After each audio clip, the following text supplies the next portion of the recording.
Hi hello అండి, అందరికీ నమస్కారం అండి ఫ్రెండ్స్. ఇక ఈపీఎఫ్ఓ పెన్షనర్లకు కేంద్ర ప్రభుత్వం అదిరిపోయే శుభవార్త. ఇక జూన్ నుంచి అమలు అంటూ అప్డేట్ అయితే రావడం జరిగిందండి. అయితే ఇందుకు సంబంధించిన పూర్తి వివరాలు అయితే మన వీడియోలో తెలుసుకుందామండి. ఆ గుడ్ న్యూస్ ఏంటనేది వీడియో మాత్రం పూర్తి వరకు చూడండి ఫ్రెండ్స్, అప్పుడే మనకి పూర్తి సమాచారం అయితే తెలుస్తుంది. ఇక లేట్ చేయకుండా టాపిక్లోకి వెళ్ళిపోదాము. ఇక ఉద్యోగుల భవిష్య నిధి సంస్థ ఈపీఎఫ్ఓ తన సేవలను సులభతరం చేయటంలో భాగంగా వాట్సాప్ను వినియోగించుకోనుంది. ఇక ప్రావిడెంట్ ఫండ్ సంబంధిత సర్వీసుల కోసం త్వరలో వాట్సాప్ సేవలను అందుబాటులోకి తేనుంది. దేశవ్యాప్తంగా కూడా పెద్ద సంఖ్యలో వాట్సాప్ను వినియోగిస్తున్న నేపథ్యంలో ఈ యాప్ ద్వారా కోట్లాది మంది చందాదారులను చేరుకోవటం సులభతరం అవుతుందన్న ఉద్దేశంతో ఈ నిర్ణయం తీసుకున్నట్లు కేంద్ర కార్మిక శాఖ మంత్రి మన్సుఖ్ మాండవీయ తెలిపారు.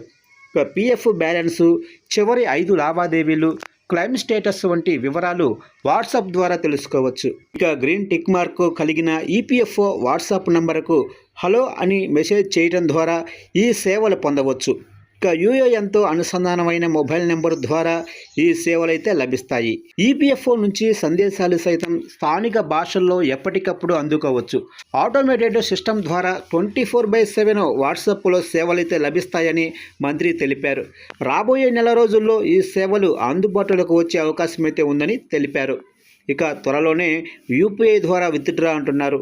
యూపీఐ ద్వారా పీఎఫ్ నిలువలను విత్డ్రా చేసుకునే సదుపాయం కూడా త్వరలోనే అందుబాటులోకి రానుందని కేంద్ర మంత్రి తెలిపారు. యూపీఐ పేమెంట్ గేట్వే ద్వారా ఈపీఎఫ్ నిధులను ఉపసంహరణ ప్రక్రియను విజయవంతంగా పరీక్షించనున్నట్లు చెప్పారు. ఈ లావాదేవీలు నిర్వహించేందుకు యూపీఐ పిన్ అవసరం అవుతుందని, అలా విత్డ్రా అయిన మొత్తం బ్యాంకు ఖాతాలో జమ అవుతుందని తెలిపారు. ఆపై ఏటీఎం లేదా యూపీఐ ద్వారా నగదును తమ అవసరాలకు వినియోగించుకోవచ్చని తెలిపారు. ఈ సేవలు సజావుగా అందుబాటులోకి తెచ్చేందుకు సాఫ్ట్వేర్ లోపాలను తొలగించే ప్రయత్నం చేస్తున్నట్లు చెప్పారు.